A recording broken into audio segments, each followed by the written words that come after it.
दर्शकमै नमस्ते। प्राइम संवादमा यहाँलाई स्वागत छ। म कृष्ण मल्ल। मुलुकमा एकपछि अर्को गर्दै नयाँ राजनीतिक घटनाक्रमहरू देखा पर्न थालेका छन्। प्रतिनिधि सभा विघटनपछि सत्तारूढ दल नेपाल कम्युनिस्ट पार्टी नेकपा पनि फुटेको छ। यो सँगै अब मुलुकमा राजनीतिक घटनाक्रमहरू के होलान्, मुलुक कता जाला भन्ने आम चासोको विषय बनेको छ र यसैमा आज हामी केन्द्रित हुन गइरहेका छौँ र यसको निम्ति राजनीतिक विश्लेषक भरत दाहाल हामीसँग हुनुहुन्छ। स्वागत छ यहाँलाई। हजुर, धन्यवाद। अब पहिला यसको पृष्ठभूमिमा जाउँ। यो प्रतिनिधि सभा विघटन हामीले हेर्दाखेरि त सहज रूपमा भयो भन्ने देखियो। अब त्यसपछि त्यसको एक दुई दिनमै सत्तारूढ नेकपा भीमकाय सबैभन्दा ठुलो पार्टी त्यो पनि फुट्यो। यसको भित्री पाटोहरू चाहिँ के हो? अब सुन्नुहोस्, यो भित्री पाटो मैले यसलाई अलिकति बेग्लै ढङ्गले हेर्छु। जस्तो मेरो आफ्नो भनाइ पहिलेदेखि अलिक फरक खालको छ। जस्तो अहिले जुन एउटा वातावरण हामी देखिरहेछौँ, मलाई यसको पछाडिको मेजर कुरा होइन, अब तपसिलमा धेरै कुरा जोडिएका हुन्छन्, कसैका आन्तरिक कुरा पनि होलान्, व्यक्तिगत झगडा पनि होलान्, खानपिनका कुरा पनि होलान्, तर हामीले हेर्ने त्यो होइन। अहिले यो मैले के देखेँ भन्छ भने 12 बुँदे समझदारी पछि जसले जुन डिजाइनमा यो प्रणाली ल्यायो होइन, अथवा अहिले सङ्घीय लोकतान्त्रिक जो प्रणाली भन्छन् नि, जसले यो ल्यायो, अब त्यो ल्याउँदाखेरिको र अहिलेको नेपालभित्रको अन्तर्राष्ट्रिय शक्ति सन्तुलनमा धेरै ठुलो परिवर्तन आइसकेको छ होइन। अथवा मैले भन्न खोजेको 12 बुँदे समझदारी गर्दाखेरि 7 दल 8 दललाई जोडेर विदेशीहरूले विदेशी आँगनमा जुन मिसनको निम्ति जुन कमिटमेन्ट गराएर चाहिँ यिनीहरूलाई अगाडि बढाए, त्यो बेला नेपालभित्रको बाह्य शक्ति सन्तुलन, मैले बाह्य शक्ति सन्तुलन किन भनिरहेको छु भन्छ भने नेपालको यो चाहिँ अवस्था चाहिँ यो जियो पोलिटिकल कारणले भएको हो, हाम्रो आफ्नो कारणले, आन्तरिक कारणले भएको होइन देश यस्तो। अब नेपालको भू राजनीतिमा त अन्तर्राष्ट्रिय शक्तिहरूको ठुलो लडाइँ छ होइन। जस्तो अहिले हामी यताकता सुन्छौँ नि, तपाईँको एमसिसीका कुराहरू सुन्यौँ, अब अरू कुराहरू सुन्यौँ, अब चीन र अमेरिकाका कुरा सुन्छौँ, इन्डिया र चीनका कुरा सुन्छौँ। अब नेपालको चाहिँ भू राजनीतिभित्र एकअर्का विरुद्ध चाहिँ तपाईँको खेल्ने उनीहरूको जो डिजाइन हो, विशेष गरिकन इन्डो पश्चिमा शक्तिहरूले नेपालको भू राजनीति गिजोलेर अब स्वतन्त्र तिब्बतको निम्ति एउटा गतिविधि गराउनुको निम्ति जुन चाहिँ अब रणनीति अगाडि बढाए, अब त्यो 12 बुँदे समझदारी गर्दाखेरि एक खालको चाहिँ सन्तुलन थियो नेपालमा। झन्नै इन्डियाको एकलौटी भन्नुहोस् न, त्यसमा पश्चिमा शक्तिहरू जोडिएका थिए पछाडिबाट, तर इन्डियालाई अगाडि लागेको थियो, उसको एकाधिकार जस्तो थियो, मोनोपोली जस्तो थियो। अब एकपक्षीय शक्ति सन्तुलन थियो र अब त्यसपछि यतातिर तपाईँको यो 13-14 वर्ष आउँदाखेरि त्यो पुरै उल्टियो। र अहिले कस्तो देखियो भन्छ भने नेपाल मात्र होइन, ग्लोबल्ली हेर्दाखेरि, विश्वव्यापी रूपमा हेर्दाखेरि पनि धेरै पोलहरू बन्दै गए होइन। जस्तो मुस्लिमहरूको एउटा पोल बन्न थाल्यो, रसियन चाइनिजहरूको अर्को पोल बन्न थाल्यो, अमेरिकनहरूको एउटा आफ्नो बेग्लै खालको अगाडि बढ्न खोजिरहेछ, अब युरोपियन र अमेरिकनको पुरा छ। एउटा मल्टिपोलर अथवा बहुकेन्द्रीय दिशातिर विश्व गयो, त्यसको असर नेपालमा पनि पर्यो होइन। पावर त अरू पनि निस्के होइन। हिजो जो अमेरिकी कन्ट्रोल गरेको, पश्चिमा कन्ट्रोल गरेको जो पावर थियो नि ग्लोबल्ली, त्यो टुटिसकेपछि त्यसको रिफ्लेक्सन नेपालभित्र पनि पर्यो। किन भन्छ भने यो नेपालको यो परिस्थिति त्यो कारणले भएको थियो।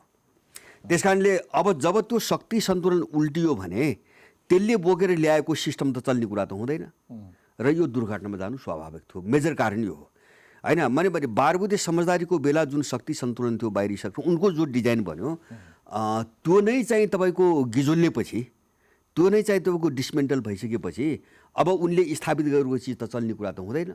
भनेपछि यो 12 बुँदे समझदारीका स्टेक होल्डर जो हुन् तिनीहरू कमजोर हुँदै गए।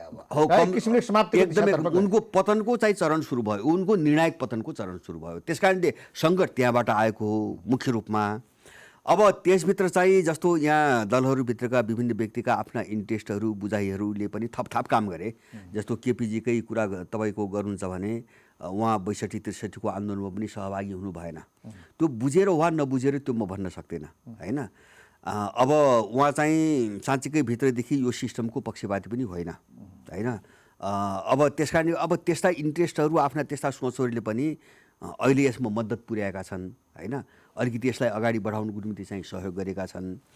फरक त्यति मात्रै हो। जस्तो त्यहाँभित्र चाहिँ अब पार्टीभित्र विवाद छ होइन, अब पदको विवाद छ, अब सरकारमा बस्ने विवाद छ, त्यहाँभित्रका भागभन्डा, लेनदेन, खानपिनका कुराहरू छन्। यिनी सबै कुरोहरू जोडिन्छन्। तर हामीले हेर्ने चाहिँ मियो के हो भन्ने हो होइन। कन्डक्टिभ फोर्स भन्छ नि, सिङ्गो प्रक्रियालाई सञ्चालन गर्ने फ्याक्टर के हो भन्ने चिज नै हामीले हेर्ने हो। अब त्यो फ्याक्टरभन्दा बाहिर गएर चाहिँ कुनै पनि प्रक्रिया अगाडि बढ्दैन, माने सहायक चिजले निर्णायक भूमिका खेल्दैन। त्यस कारणले अब बाँकी जम्मै चिजहरू सहायक भए, मुख्य चिज चाहिँ के हो भन्छ भने नेपालको समाज विकासको प्रक्रिया जुन ढङ्गले अगाडि बढिरहेको छ त्यसको असर हो, त्यसको छाया हो। यो थ्याक्न सक्ने स्थिति थिएन। मैले सुरुमै भनेको थिएँ, एउटा सायद धेरै मान्छेलाई सम्झना होला। अब यो माओवादी र एमालेको एकता गराउँदाखेरि एकता भइसकेको थिएन, वार्ता सुरु गर्ने भने मैले त्यो बेला एउटा चाहिँ खास कुरो भनेको थिएँ। नेपालमा यो तेस्रो र अन्तिम प्रयोग हो विदेशीहरूको, जुन एकता गराइदिएछ नि, तेस्रो र अन्तिम।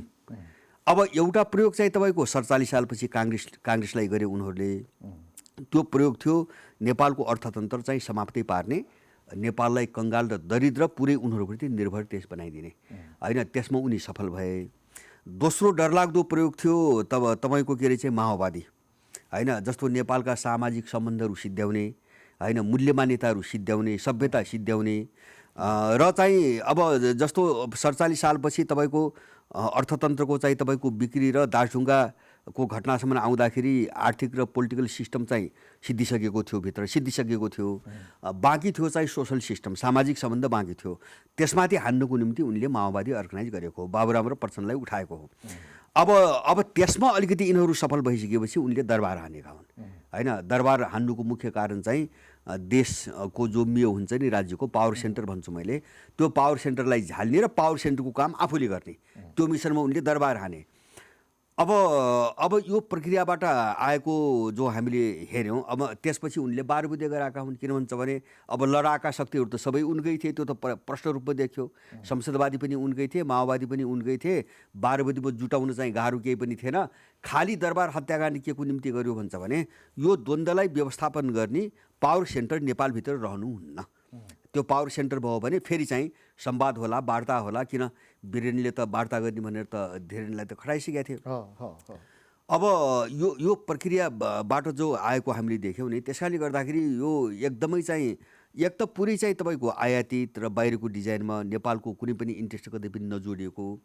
अब त्यसमा पनि चाहिँ अहिले पछिल्लो कालमा आउँदाखेरि अब यिनका आफ्ना स्वार्थहरू चाहिँ थपथाप त्यसमा जोडिसके र बेसिकली मैले पहिले पनि भने यो नेपालभित्र चाहिँ अन्तर्राष्ट्रिय शक्ति सन्तुलन, उनको इन्ट्रेस्ट जो चाहिँ उतार चढाव आयो अहिले।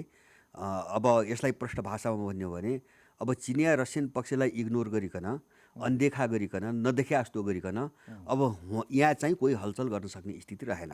अब सत्ता राजनीतिभित्र ठिक छ। अब चिनिया रसियाको कोलिसनतर्फ जानु पूर्व अझै स्पष्ट के हुन चाहन्छौँ भनेपछि हामी यो गणतन्त्र उल्टिने दिशामा गयौँ, यो संविधान कोल्याप्सको दिशामा त्यो प्रक्रिया अब अघि बढ्यो। एकदम मैले बुझेको कोर्स करेक्सनकै स्टेप हो यो कोर्स करेक्सन भएको बारबुदेपछि र अब हामीले बाहिर देखिने गरी कानुनी रूपमा 2063 सालपछि हामीले जे देखिरहेका छौँ नि, अब यसको समापन र एउटा चाहिँ नयाँ चरणको तपाईँको थालनीको नै कडी हो यो। अब यो कसरी हुन्छ त? किनभने अब यत्रो ठुलो सङ्घर्षपछि, द्वन्द्वपछि अनेक गरेर यो संविधान बनाए, जारी गरे, होइन।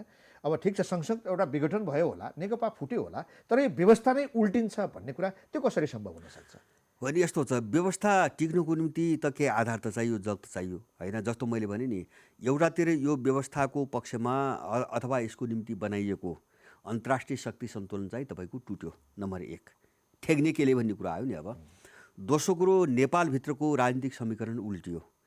अहिले मलाई लाग्छ तपाईँको दलहरूलाई विश्वास गरेर दलहरू ठिक हुन् अथवा चाहिँ केपीको ठाउँमा प्रचण्डको ठाउँमा देउपा, यस्तो कल्पना नेपालको 1% मान्छेले अब गर्दैन, होइन। अब यिनको सबै देख्यो र मान्छेले के बुझ्यो भन्छ भने 2/3 बहुमत दिएर पनि यो हालत छ भने अब चुनाव के को निम्ति किन गर्ने? मेरो पनि प्रश्न त्यही हो, चुनाव किन गर्ने, होइन। 2/3 दिएर पनि तपाईँको चल्दैन भने चुनाव के को निम्ति गर्ने?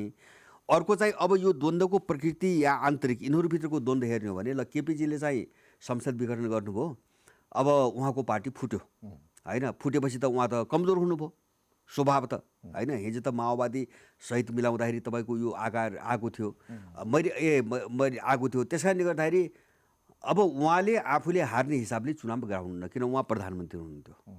हार्ने हिसाबले त चुनाव त गराइदिनु। उहाँले वैशाखमा जो चुनाव तोक्नु भएको छ त्यो चुनाव गराउनका लागि होइन। नै परिस्थितिको कारणले पनि त्यो सम्भव छैन। मैले भने नि, परिस्थितिको कारणले पनि त्यो सम्भव छैन। मेरो आफ्नो बुझाइमा चाहिँ केपी ओलीको पनि त्यो इच्छा हुँदैन। किन प्रधानमन्त्री भइराखेका मान्छे अनि चाहिँ फेरि अब यो पनि चाहिँ तपाईँको छोडिकन अनि हार्ने चुनाव गराउँछ कसैले होइन। अब यो दुइटै सम्भव छैन। मैले भनेको के हो भन्छ भने अघि नै मैले सुरुमा भन्दै थिएँ, यो तेस्रो र अन्तिम प्रयोग हो यो सिस्टमको निम्ति। मैले किन भनेको हुन्छ भने काङ्ग्रेस प्रयोग भयो, माओवादी प्रयोग भयो, एमाले यस्तो ठुलो चाहिँ घटनामा प्रयोग हुन बाँकी थियो र उसँग अलिकति अपिल पावर थियो। आम मान्छेहरू भाइ अलिकति सिस्टमेटिक पार्टी थियो, अलिकति व्यवस्थित र पद्धतिमा चलेको पार्टी थियो र ठुलो डरलाग्दो चाहिँ देशविरोधी मिसनमा प्रयोग भएको थिएन। त्यसमा माओवादी जोडेर अब अन्तिम विकल्प, किन उनीहरूसँग अर्को विकल्प पनि थिएन। अब बजेको गर्ने शक्ति चाहिँ को रहेछ? किनभने हामीले विदेशी त भन्यौँ, विदेशी इन्डो पश्चिमा शक्ति हुन अरू को हुने। मैले भने नि उनले काङ्ग्रेस प्रयोग गरे, माओवादी प्रयोग गरे। अब एउटा बाँकी रहेको चाहिँ तपाईँको एमाले थियो, प्रयोग गर्ने सबै कन्डिसन तयार थियो। किनभने भन्नाले अमेरिकनहरू, अमेरिकन, अब युरोपियन पनि छ केही रूपमा, इन्डियनहरू पनि छन्। किन एमाले एनजिओको सञ्जाल हो, अब सबै चाहिँ उनका मान्छेले घेरेको छ होइन, उनको पैसाले घेरेको छ। एमालेलाई प्रयोग गर्न त गाह्रो त थिएन। अनि चाहिँ एमालेलाई मियो बनाइकन माओवादी खापेर होइन, पुष्पकमलहरू खापेर 2/3 बहुमत ल्याउने र त्यो बहुमतको आधारमा चाहिँ मनपरी ढङ्गले अगाडि बढाउने भन्ने हिसाबले यिनीहरू अगाडि बढाउने एकता। र मैले त्यस बेला पनि भनेको थिएँ, यो बढीमा गयो भने 2-2.5 वर्ष, अब हुन त अब 3 वर्षसम्म आइपुग्यो होइन, 3 वर्षमै चाहिँ गयो, 2-2.5 वर्षभन्दा यो अगाडि जाँदैन। यो अब त्यसपछि यसको आयु चाहिँ पुरा चिनिया शक्ति कमजोर भयो। किनभने चीनले त सकभर ठेक्न खोजेकै थियो। हिजो मात्रै पनि चिनिया राजदूत राष्ट्रपति निवास पुग्नु भएको छ। बेला मौकामा जतिखेर नेकपा फुट्छ भन्ने बेलामा यसो भेटघाट गरेर ठेक्ने काम हुन्थ्यो। सरकार पनि फुट्छ भन्ने स्थितिमा, ढल्छ भन्ने स्थितिमा पुगे बेला त्यो पनि ठेक्ने काम भइरहन्थ्यो।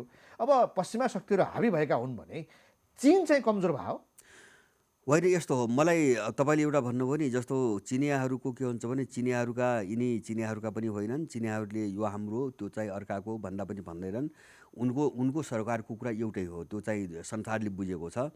उनको अब काङ्ग्रेस आओस् कि एमाले आओस् कि माओवादी आओस् कि मधेसवादी आओस् कि उनको सरकारको कुरो हुन्न यो र त्यो भनेर उनीहरू भन्दैनन्, अहिले पनि भन्दैनन्। हिजो त भनेकै होइनन्, अहिले पनि भन्दैनन्।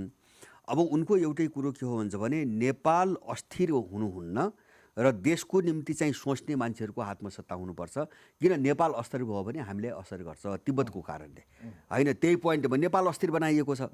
अहिले मात्र होइन, तपाईँको खम्पा विद्रोह पनि त हामीले हेऱ्यौँ। खम्पा विद्रोह हेऱ्यौँ, लामो समयदेखि त तपाईँको नेपालमा जति पनि यस्ता बाहिरी शक्तिहरू उचालेका गतिविधि हुन्छ नि, त्यसको निशाना त तिब्बतै हुन्छ। सकभर अब नेकपा इन्ट्याक्ट रहोस् भन्ने खोजेको थियो नि होइन, खोजेको हो। नेपाल अब काङ्ग्रेस भएको पनि त्यही गर्थ्यो चिनले। जस्तो काङ्ग्रेस सत्तामा भएर पनि अब यो कुनै कम्युनिस्ट पार्टी भनेर होइन, कम्युनिस्ट पार्टी होइन। अब यिनको कम्युनिस्ट पार्टीको नाताले चिनसँग यिनको गोरु बेचेको छैन पनि छैन होइन। उपयोग गर्नुको निम्ति चाहिँ तिनी औपचारिक सम्बन्ध कहिले के राख्छ, तिनी छुट्टै कुरा भए भाइचारा सम्बन्ध राखेका छन् होइन। त्यसको कुनै अर्थ छैन। त्यो त एउटा औपचारिक फर्मल होइन, एउटा चाहिँ आफ्नो प्रभाव सम्बन्धलाई चाहिँ कायम राख्नु निम्ति चाहिँ अप्नाइने हत्कण्डाहरू हुन्। काङ्ग्रेस भए पनि यही गर्थ्यो मैले बुझेको। उनीहरूको प्रयास के थियो भन्छ भने पार्टी फुट्यो भनेपछि सरकार ढल्छ। सरकार ढल्यो भने खेल कहाँ जाने भयो भन्छ भने इन्डियनहरूले गराउँथे नि, 3-3 महिनामा सरकार, 6-6 महिनामा सरकार, अनि चाहिँ तँलाई मन्त्री बनाइदिन्छु, मेरो काम गर। इन्डियनले सधैँभरि गर्दै आने यो हो। अनि चाहिँ आफ्नो अनुसार काम भएन भने पार्टी तोडिदिने, केही एजेन्ट दलालहरू किन्ने, पैसा लगाउने, पार्टी तोडिदिने। त्यही मधेसवादी कतिपटक फुटे, 8-10 पटक फुटिसक्यो 30 सालपछि होइन। चाहिँ आफूले भने जस्तो हुन्न, तोडिदिन्छ। अरू पार्टीमा पनि त्यही भयो। अब त्यस्तो स्थिति नआओस् फेरि भन्ने चिनियाहरूको पहिलेदेखि जोड थियो। उनले त्यो कोणबाट मात्रै अस्थिरता ल्याउने हिसाबले स्टेप नचाल्नुहोस् भन्ने कुरा थियो। तर मैले चाहिँ केही समय अगाडि एउटा चाहिँ अन्तर्वार्तामा भनेको थिएँ, चिनियाहरूको यो प्रयास पनि सधैँभरि चल्दैन। प्रयास त एउटा कुरा हो, यो सम्भव छैन भनेको थिएँ मैले। किन भन्छ भने तपाईँ अब परिस्थिति जसरी डेभलप भएको हुन्छ नि, जस्तो मैले भने नि, नेपालभित्रको भूराजनीतिक शक्ति सन्तुलन चाहिँ अर्को दिशातिर गइसक्यो। त्यो बाहिरको शक्ति सन्तुलन भने पनि नेपालभित्रको शक्ति समीकरण भने पनि अर्को दिशातिर गइसक्यो, अर्को स्वरूपमा अगाडि बढिसक्यो। भनेपछि तपाईँ हाम्रो आकाङ्क्षाले कति दिन ठेक्छ, त्यो त हाम्रो त्यो इच्छाको कुरा भयो। अब यो शक्ति सन्तुलनमा भूराजनीतिको प्रभावको कुरा गर्दा नेकपा भित्रै पनि प्रचण्ड नेपाल समूह एउटा भयो, ओली समूह एउटा भयो।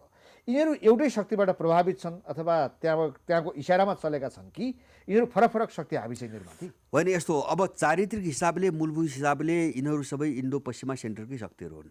अनि त्योभन्दा बाहिरका प्रचण्ड नेपाल हुन्, चाहे ओली, चाहे माधव नेपाल भन्नुहोस्, अब काङ्ग्रेसीहरू भन्नुहोस्, बाबुरामहरू भन्नुहोस्, इन्डो पश्चिमाभित्र कोही रहले चला होला, कोही चाहिँ अहिले चाहिँ अब बिजेपीले हात हालेको छ, कसैलाई त्यसले उक्सा होला, कोही सिआईले चला होला, कोही इयुले चला होला।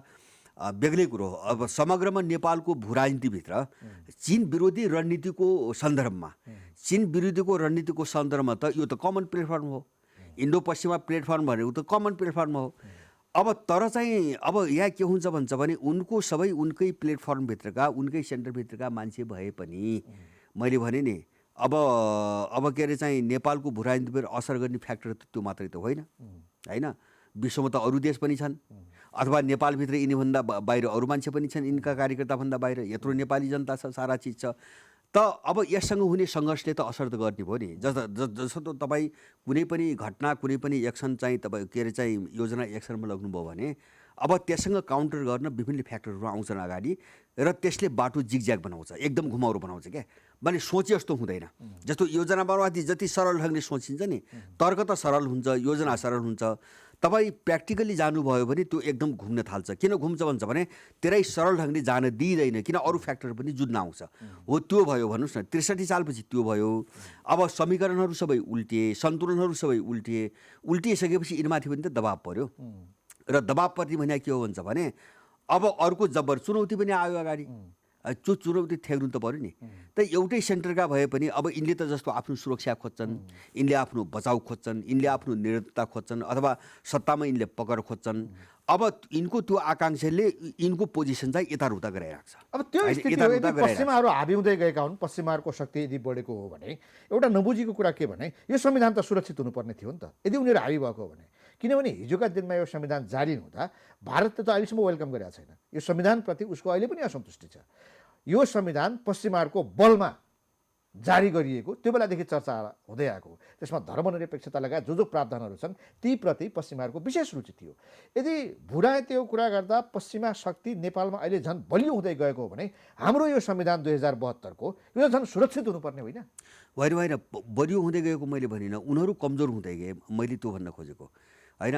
जस्तो पश्चिमा इन्डो पश्चिमा जो शक्ति जो यो प्रक्रिया सुरु गरे नि, उनीहरू कमजोर हुँदै गएको सङ्केत हो यो होइन।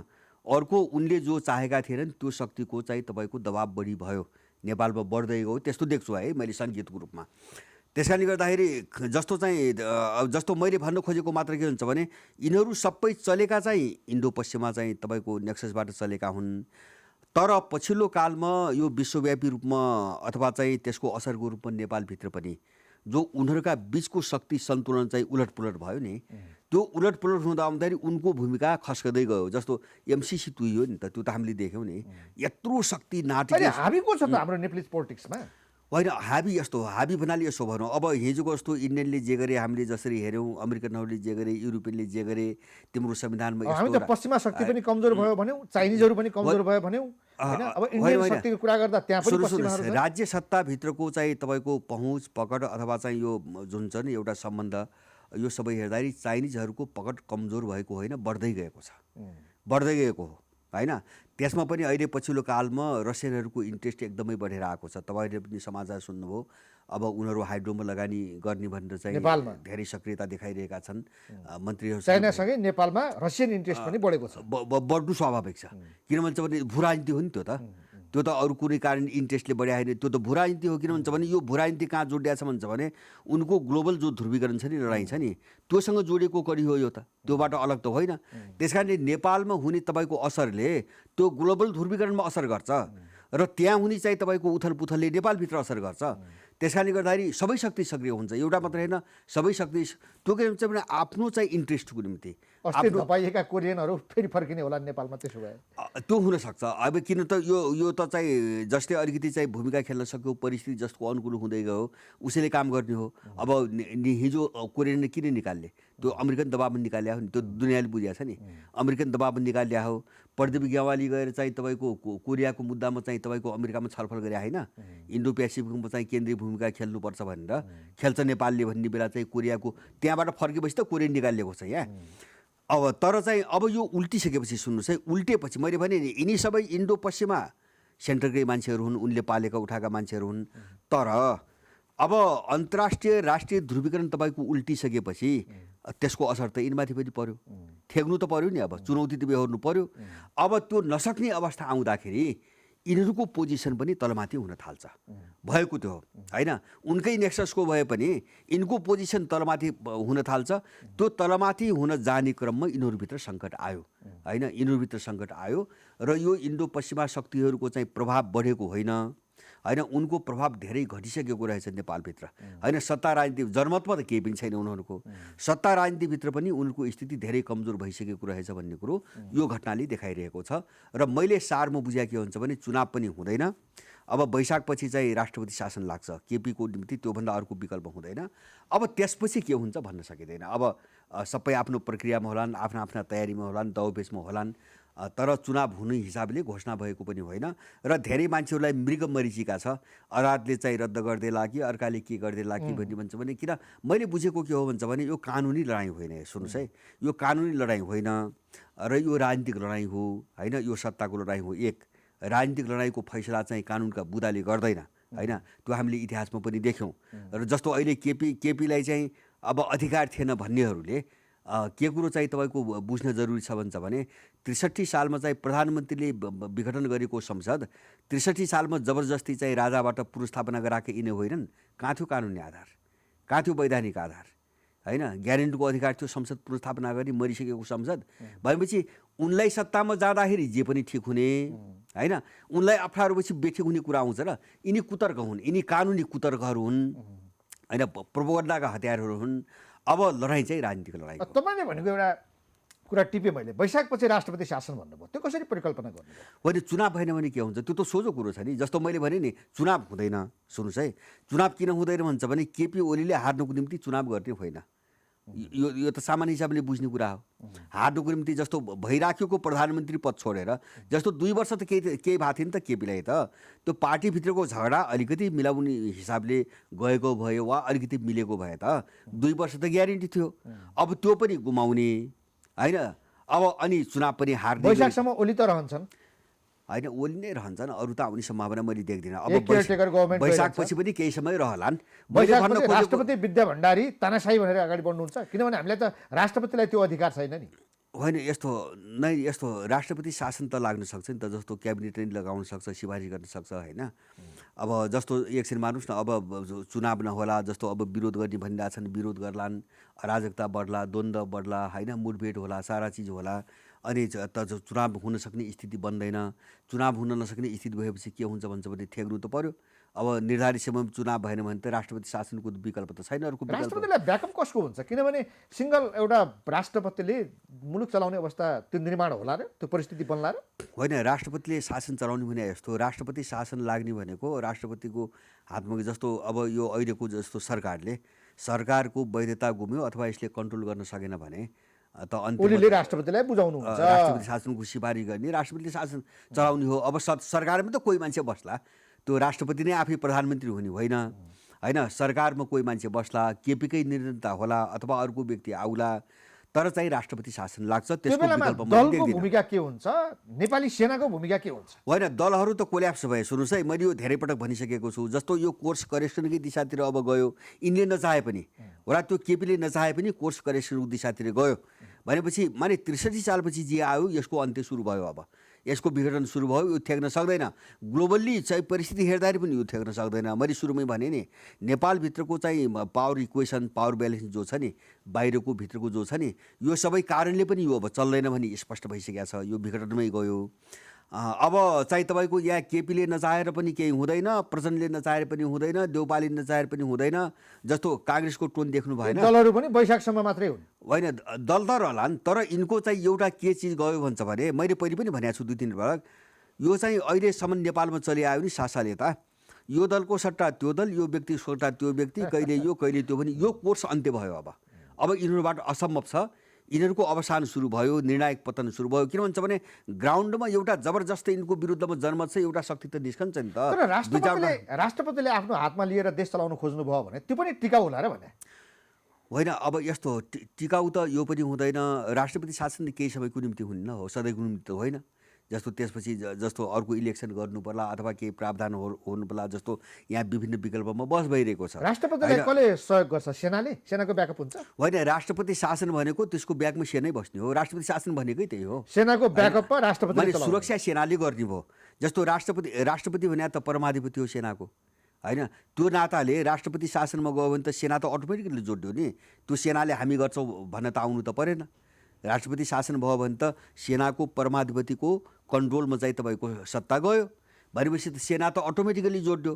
त्यो सेनाले चाहिँ हामी बस्छौँ बस्दैनौँ भन्ने हुने कुरा त होइन। त्यो बेला यो नेपालको संविधान 2072 भन्ने चिज रहँदैन। होइन, यो रहँदैन। अब यो प्रक्रिया, अब जुन प्रक्रिया मैले भन्दै थिएँ नि, अहिलेसम्म जे चल्दै आयो 7 सालबाट, यो पनि अब दोहोरिँदैन। यिनै पात्र पनि दोहोरिँदैनन्। अब अर्को कोर्समा गयो। यदि चाहिँ अब एउटा निकास, अर्को निकास के हो त? अब एउटा सर्वसम्मतिको, होइन, अथवा सहमतिको निकास के हो भन्ने दिशातिर यिनीहरू गएनन् भने, है, यहाँभित्रका कोही गएनन् भने यिनको विनाश सुरु हुन्छ। अब यिनको कसको के हुन्छ त्यो मैले भन्न सक्दिनँ।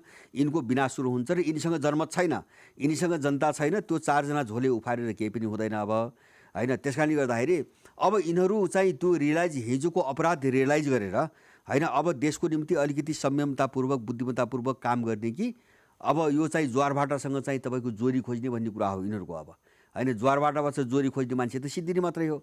अब तर चाहिँ यिनले जो लादे नि, विदेशीहरूको जो तन्त्र लादे नि, यो चाहिँ तपाईँको एउटा दुर्घटनामा गयो। यो चाहिँ अगाडि बढ्ने यो राष्ट्रपतिको अप्सन दिनुभयो। तर अर्को चर्चा पनि छ पूर्व राजा ज्ञानेन्द्र शाहको, ही विल कम ब्याक, होइन? त्यो किसिमको माहौल पनि छ। देशभरि त्यो किसिमको आन्दोलनहरू देखिरहेका छौँ, मागहरू देखिरहेका छौँ। विभिन्न राजनीतिक दलभित्र, सडकमा मात्रै होइन, राजनीतिक दलभित्र पनि राजा चाहियो भन्नेहरू पनि प्रशस्त छन्। अब राष्ट्रपतिको त्यो अप्सन तपाईँले देखाइरहँदा त्यो टिकाउ होला नहोला, त्यो आफ्नो ठाउँमा जाला, राजाको सम्भावना कति छ? होइन, सम्भावना एकदमै प्रबल भयो। अब भयो। मैले त जनमत हेर्दाखेरि अथवा यिनको यो चाहिँ विकासको प्रक्रिया, यिनको चाहिँ टेन्डेन्सी सबै हेर्दाखेरि अब राज संस्था एउटा जब्बर विकल्प भएर आयो बाहिर रहेका विकल्पहरूमध्ये, होइन? जस्तो त्यत्तिकै भरपर्दो विकल्प अथवा शक्ति भएको विकल्प अर्को छैन बाहिर। मैले यो पटक पटक भनेको छु। अब यो प्रक्रियाले त्यसलाई झन् सम्भावित बनायो, होइन? अब त्यो तपाईँले भनेको, अब त्यो एउटा चाहिँ बलियो चाहिँ तपाईँको अप्सन हो। अब भोलिको परिदृश्य मैले भन्दैछु, बलियो परिदृश्य हो। तर चिज के हो भन्छ भने, एउटा यो त्यो ठाउँसम्म जाँदाखेरि सायद मलाई लाग्छ एउटा कोर्स लिन्छ। मैले भने नि, जस्तो राष्ट्रपति शासन मैले कुरा के गरेँ भन्छ भने, अब जस्तो चुनाव भएन भने राष्ट्रपति शासन भइसकेपछि त सबै गयो, होइन? सबै सिद्धियो। त्यो सिद्धिसकेपछिको प्रक्रिया हो भन्ने बुझ्छु, है मैले। यदि त्यो भयो भने, जस्तो राज संस्थाको पुनर्स्थापनको प्रक्रियामा अब देश गयो भनेपछि तपाईँको राष्ट्रपति शासनपछिको किन भ्याकुम खडा हुन्छ नि, भनेपछि राज संस्था पुनर्स्थापनाको प्रक्रियामा मुलुक प्रवेश गर्यो। एउटा विकल्प त्यो पनि हो, एउटा है। अब अरू चाहिँ हुँदै हुन्न, म त्यो भन्न सक्दिनँ, होइन? जस्तो यहाँ त चलखेल होला, सबै कोणबाट सबै शक्तिहरू लाग्लान्, होइन? जस्तो त्यो मात्र होइन, एउटा हामीले यो सर्लक चाहिँ कानुनी प्रक्रिया पनि नबुझौँ हामीले। हुनसक्छ जस्तो अमेरिकाले 2 पटक बोलिसक्यो नेपालमा आइएसआईको खतरा छ, आइएसआईको आक्रमणको खतरा छ भने अमेरिका 2 पटक बोल्यो। त्यस्तै चाहिँ विदेशीहरूले कुनै आपराधिक गिरोहहरू चाहिँ तपाईँको प्रयोग गरेर यहाँ ठुलै हत्या हिंसा पनि सुरु गर्न सक्छन्। त्यसले अर्को मोड पनि लिन सक्छ। अब सम्भावना धेरै छ नि यहाँ, होइन? कतातिर लैजाने सबै शक्ति लाग्छ नि त। जस्तो तपाईँ हामीले भने जस्तो एउटा प्रक्रियागत रूपमा जाने कि अथवा विध्वंसको बाटो जाने कि, खेल त सबै खालका भइरहेछन्। अब इन्डियनहरूको आफ्नो त्यही चलखेल। मोनार्कीका सम्बन्धमा हाम्रा छिमेकी र विदेशीहरूको सोचाइ के छ? अब यस्तो हो, अब सोचाइ जस्तो अब तपाईँको इन्डियनहरूको पहलकदमी, विशेष गरेर इन्डियनहरूको पहलकदमी, उनको इन्ट्रेस्ट र पश्चिमाहरूको सहमतिमा त्यो घटना भएको हो, होइन? त्यो राजनीतिक हिसाबले हेर्दाखेरि पनि जसले पनि बुझ्ने कुरा हो त्यो। अब त्यस कारणले अब पश्चिमाहरूको अब ठ्याक्कै आफ्नो मिसनमा उनको चाहिँ पात्रको चयन कस्तो हुन्छ भन्छ भने, एन्टी तिब्बत मुभमेन्टमा प्रयोग हुने सहमति गर्ने बाहेक अरू पात्रसँग चाहिँ उनको रुचि मैले देख्दिनँ अहिलेको अवस्थामा। किन भन्छ भने उनको मुख्य समस्या चीन हो। सुन्नुहोस् है, उनको मेजर समस्या अहिले संसारको चीन हो, होइन? अब चीनका विरुद्धमा काम गर्ने त्यस्तो खालको प्रतिबद्धता नहुने कुनै पनि फ्याक्टरसँग उनको अहिले रुचि छैन। त्यस कारणले पश्चिमा कोणबाट अब गरिदिन्छु भनेपछि त गर्ने कुरा होलान्, उनले गर्लान्। त्यसमा सहमत नहुनेहरूको पक्षमा चाहिँ तपाईँको अमेरिका अहिले जाँदैन, युरोपियनहरू जाँदैनन्। अब त्यो पूर्वराज ज्ञानेन्द्रले त्यस्तो कमिटमेन्ट गर्ने सम्भावना मैले देख्दिनँ। त्यस कारणले उनको छनौटमा राजा पर्ने सम्भावना मैले देख्दिनँ, एक मेरो आफ्नो बुझाइ। पश्चिमाहरूको छनौटमा राजा पर्नेवाला छैन, समस्या- किनभने उनी चीन विरुद्ध प्रयोग हुने देखिँदैन। हो, किन उनले त मिसन हेरेर पात्र खोज्छ नि त, उनले मिसन हेरिकन पात्र खोज्ने हो। अब रह्यो चाहिँ तपाईँको इन्डियनहरूको, इन्डियनभित्र दुईवटा धार देखिएको छ। अब एउटा जो चाहिँ मैले अघि नै हामीले भन्यौँ नि, इन्डो पश्चिमा चाहिँ तपाईँको ब्लक भन्यौँ, यिनीहरू अहिले पनि यथास्थितिकै निरन्तरतामा देख्छु मैले, होइन। जस्तो एचडी मुनिको टोन आयो, अब सामान्य हेरिरहेका छौँ।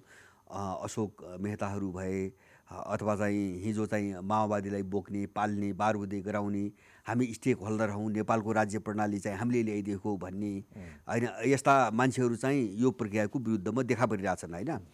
अर्कोतिर तपाईँको कस्तो हुन्छ भने बिजेपी सत्तामा छ, उसको अलिकति फरक छ। र मैले भन्न खोजेको, इन्डियाले एक्लै चाहेर त यहाँ केही पनि हुँदैन नेपालमा। इन्डिया तेस्रो फ्याक्टर भइसकेको छ अहिले नेपालको भू राजनीतिमा। अब एउटा चिज के हो भन्छ भने, अहिले रसियनहरू चाहिँ, अब अहिले हामीले अमेरिकन, इन्डियन, चाइनिजको कुराहरू मात्रै हुँदैन, अब अर्को दृश्य चाहिँ त्यससँग जोडिएको रसियन शक्ति पनि छ। रसियन शक्तिलाई इग्नोर गरिकन इन्डियनहरू अगाडि बढ्ने मैले ग्लोबल्ली अब यो राजनीतिमा मैले सम्भावना देख्दिनँ अहिले, त्यसलाई 2-4 वर्ष यता। रसियनहरूलाई चिडाएर रसियनहरूको अलायन्स बनिरहेछ, होइन, पहिलेदेखि छ, त्यसलाई इन्डियाले तोड्न सक्ने सम्भावना मैले देख्दिनँ। त्यसलाई तोडेर खुलेरै अमेरिकन क्याम्पमा, युरोपियन क्याम्पमा जाने सम्भावना मैले देख्दिनँ। अब त्यो चिजले यहाँ असर गर्छ। सुन्नुहोस् है, तपाईँले भने जस्तो एउटा सम्भावना के हुने भन्छ भने, इन्डो पश्चिमा नेक्ससबाट राजाको पुनर्स्थापना, होइन। अब त्यो दुईवटा कारणले मैले सम्भव देख्दिनँ, होइन। त्यसमा एउटा इन्डियाको मेजर इन्ट्रेस्ट हुँदैन, दोस्रो कुरो चाहिँ एन्टी चाइनिज चाहिँ तपाईँको चाहिँ मुभमा चाहिँ ज्ञानेन्द्रको सहमति हुँदैन। त्यस कारणले गर्दाखेरि अब त्यो प्रस्ताव यिनको सहमतिको विषय बन्दैन। अब दोस्रो के रह्यो भन्छ भने, तपाईँको इन्डियन र चाहिँ चाइनिज ब्लक भनौँ न, चिनिया ब्लक भनौँ। अब चिनियाहरू सधैँभरि राजतन्त्रका पक्षपाती हुन्, हिजैदेखि महेन्द्रकालदेखि राजतन्त्रका पक्षपाती हुन्। अब नेपालको भरपर्दो शक्ति त्यही हो भन्ने थियो, र मलाई लाग्छ मैले आफूले बुझेसम्म, अब जानेसम्म, यिनका भाव गतिविधि देखेसम्म, अब त्यो नभइकन नेपाल स्थिर चाहिँ नहुन सक्छ भन्ने खालको उनको आकलन पहिलेदेखि पनि छ। र अब यससँग अब चिनियाहरूको अब त्यो नेपाल स्थिर बनाउने शर्तमा, होइन, अब त्यो बाहेक अर्को विकल्प चाहिँ छैन भन्ने पनि उनलाई परेको हुनसक्छ। त्यस्तो उनको टोन पहिलेबाट सुनिन्छ। जस्तो दरबार हत्याकाण्डदेखि उनीहरू खुलेर धेरै कोणबाट बोलिरहेछन्। अब त्यसमा इन्डियनहरू अब यो मुभमा कहाँ जोडिन सक्छन् त भन्छ भने, रसियन प्रेसरले जोडिन सक्छन्, होइन। किन भन्छ भने नेपाल त स्थिर बनाउनु पऱ्यो, किन रसियन र चाइनिजहरूको मुख्य ध्यान अहिले कहाँ हुन्छ भने पश्चिमाहरूलाई रोक्ने हो। यहाँ नेपालभित्र पश्चिमाहरूको चाहिँ तपाईँको यो दबदबा, रसियाको त चाइनिजसँग पनि अलायन्स भयो, इन्डियनसँग हो, त्यो मियो हो, दुई देशको शक्तिले काम गर्ने भयो। दुई देशको मियो चाहिँ तपाईँको रसियनहरू हो, होइन। जस्तो अहिले चाहिँ जस्तो भन्नुहोस् न, राजाको पुनर्स्थापना अथवा कुनै पनि कुरामा इन्डियन र चाइनिजहरूको सहमति भयो भने त्यसको कारण रसियन नै हो, होइन। रसियनको मुभभन्दा बाहिरबाट यो सम्भव छैन, किन यिनी दुई देश त प्रतिस्पर्धी मात्रै होइन, शत्रु देश हुन्। तर चाहिँ जियो पोलिटिक्सको कारणले गर्दाखेरि त्यो रसियनहरू चाहिँ मियो भएर बसिया छ, र यिनको बिचमा चाहिँ द्वन्द्व युद्ध भड्किन दिइरहेको छैन। त्यस कारणले अब यो फ्याक्टर बढी सम्भावना देख्छु मैले, है, नेपालमा यो रसियनहरूको यो फ्याक्टर। र अब चीन र अब होला इन्डियालाई अनिच्छा, इन्डियाले सामान्यतः स्वेच्छाले चाहिँ राजाको पुनर्स्थापना चाहन्न, किन फालेको त्यसले हो। त्यस कारणले मुख्य भूमिका उसको हो। तर इन्डिया कहाँ फस्यो त भन्छ भने, अब यस्तै अस्थिर हुँदाखेरि पनि एकातिर पश्चिमाहरूको प्रभाव बढ्ने, त्योभन्दा जब्बर चाहिँ चिनियाहरूको प्रभाव बढ्यो। ऊ त नेपालमा अहिले त तेस्रो फ्याक्टर भएर गइसक्यो, होइन। भोलि 5औँ 6औँ 7औँ 8औँ कहाँ पुग्नु निश्चित छैन, सबै गुम्ने भयो नि।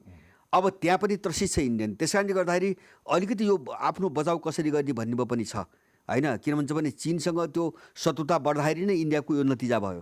त्यस कारणले इन्डियनहरू अहिले रक्षात्मक पोजिसनमा छन्, र अहिले आफ्नो पोजिसन अब दक्षिण एसिया सबै र विशेष गरी नेपालमा आफ्नो पोजिसनलाई जोगाउनुको निम्ति कसरी अलिकति कम्प्रोमाइज गरेर भए पनि जाने भन्नेमा छन्।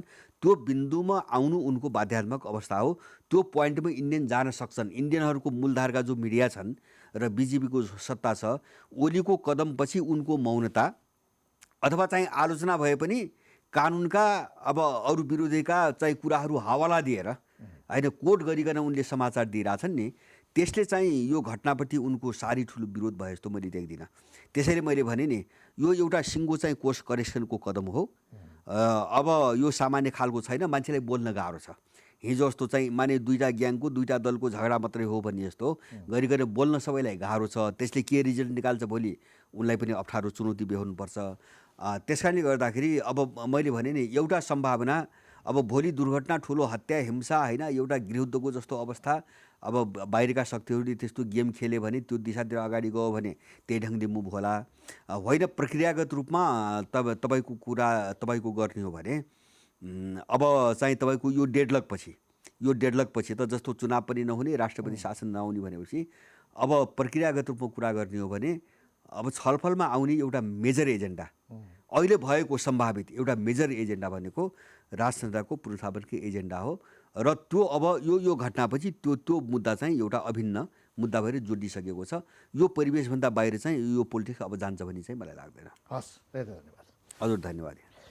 दर्शकवृन्द, प्राइम संवादमा हामीसँग राजनीतिक विश्लेषक भरत दाहाल हुनुहुन्थ्यो। उहाँसँगको कुराकानी सकिन्छ। हामी सबैलाई बिदा दिनुहोस्। नमस्ते।